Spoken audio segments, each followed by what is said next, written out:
So what's happened since the August 2024 consumer lawsuit against the National Association of Realtors? Has anything really changed? Is it business as usual? Well, some agents are saying it is, some agents are saying it's not. In my opinion, I think a lot has changed. A year ago, I sat in front of you and talked a little bit about everybody's concerns and everybody's fears surrounding what was going to happen as a result of this $418 million lawsuit the consumers brought against the National Association of Realtors. And just to recap, what it was the consumers came out and said that realtors were coercing sellers into paying certain commissions they didn't necessarily have to pay. They were basically saying that our fees were not negotiable. Well, we all know that's not true. At the end of the day, there was a lawsuit and our industry has had some changes. Number one, if any realtor is telling you that it's business as usual, they're wrong. It is not business as usual. It's been a major disruption and a major change in our industry. So what's happened as a result of that consumer lawsuit in 2024 is sellers now have options. And what I mean by that is a seller no longer has to pay a buyer's agent commission. Let me repeat that. You as a seller no longer have to pay a buyer's agent. So in the previous 25 years I've been doing this and 50 years of real estate, a seller would sit down with a listing agent and a listing agent would charge a fee. In that fee, there would be a split that would go to a buyer's agent and a split that would go to a seller's agent. Let's just use 6% for the sake of conversation. Maybe 3% of that would go to a buyer's agent and 3% would go to a seller's agent. So everything would go to the listing broker and the listing broker would agree to pay that seller's agent a certain amount. That amount was then advertised in the multiple listing service.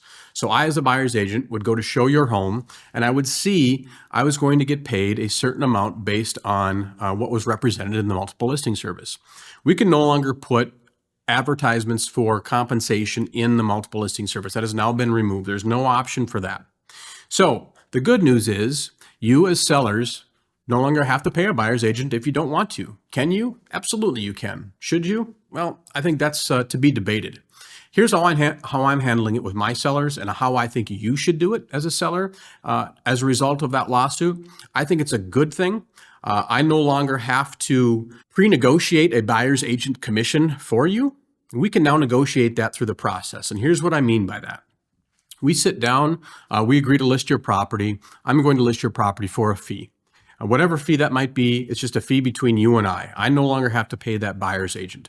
So we've agreed to that fee. It's a listing fee. That's the only fee you have to pay now as a seller.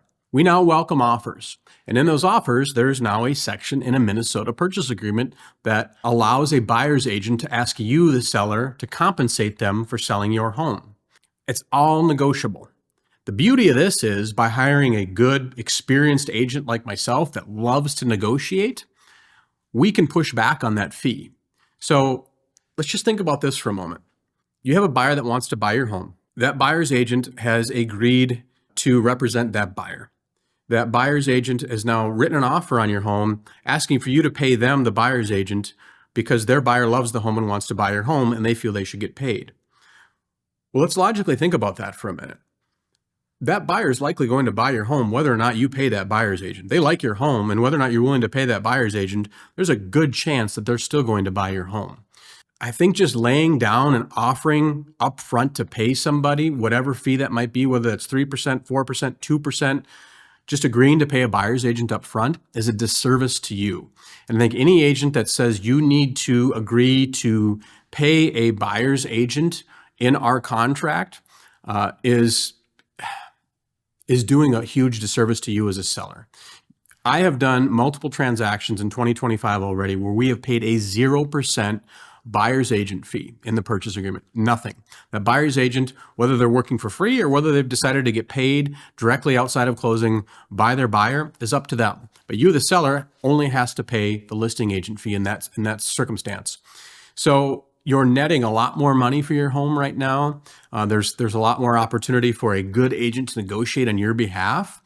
So the biggest mistake I think you can make as a seller right now is representing that you're willing to pay a buyer's agent a certain amount. Now, switching to the buyer's side, if I'm representing a buyer in Minnesota right now, let's take that and talk about how that works.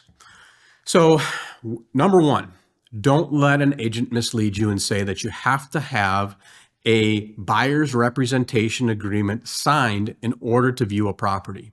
You do not need a buyer's representation agreement signed in order to view a property. What you need is a written agreement. And that written agreement can be something on a napkin that just says, here's our agreement to go look at this property. I may or may not get paid by you. I may or may not get paid by the seller. That's it. There's nothing that says you have to sign something saying you agree to pay me or any agent to view a property. You as a buyer can still view open houses on your own without any representation whatsoever. If you choose to view a home as a private showing with an agent, you have to have that written agreement in place, but it does not have to be a buyer's representation agreement. Now, if it is a buyer's representation agreement, and if you do get down the path of wanting to make an offer, there's going to be compensation. As realtors, we only get paid one of two ways. We list and sell a house, or we find a buyer and a buyer buys a house. That's it. We get paid on a commission on either end of those. So a buyer will sign a buyer's representation agreement saying, I will pay you, the agent, X percent. X percent if you can get me this house at a fair price and we successfully close on the property. I'll pay you that fee. Now, you as an agent have the right to negotiate that same fee from the seller. So if I'm agreeing to pay you as a buyer's agent, as a buyer, 3%, let's say, you can go to that seller and ask for that 3%, and I no longer have to pay you that. It's just baked into the overall sale price.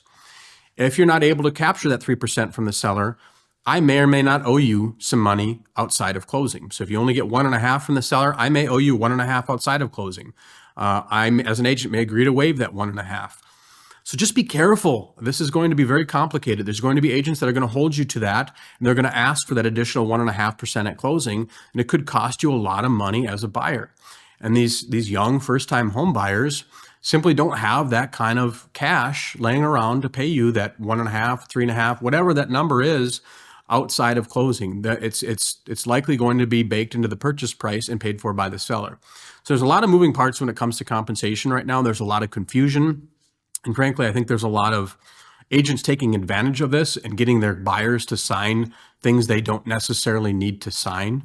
So really make sure that you're interviewing somebody that understands what a buyer's representation agreement is, and make sure when you do sign something, you know what you're signing. If I can help in any way, if I can answer any questions when it comes to buying and selling or how the commission structure works in today's market, please don't hesitate to reach out.